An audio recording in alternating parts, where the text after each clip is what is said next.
একবার Warren Buffett তার এক বক্তৃতায় বিশ্ববিদ্যালয়ের ছাত্রদেরকে উদ্দেশ্য করে বলেছিলেন যে তোমাদেরকে যদি একটি গাড়ি বাছাই করে নিতে বলা হয়,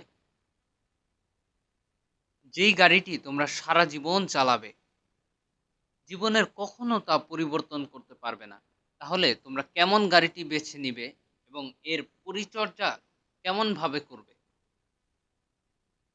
তখন ছাত্ররা বলেছিল যে সবচেয়ে সেরা গাড়িটিই বেছে নেব এবং এর অত্যন্ত পরিচর্যা করব, ভালোভাবে চালাবো। তখন বাফেট বলেছিল, what you learn from this car for your body, অর্থাৎ এই গাড়িটি থেকে তুমি তোমার দেহের জন্য কি শিখলে?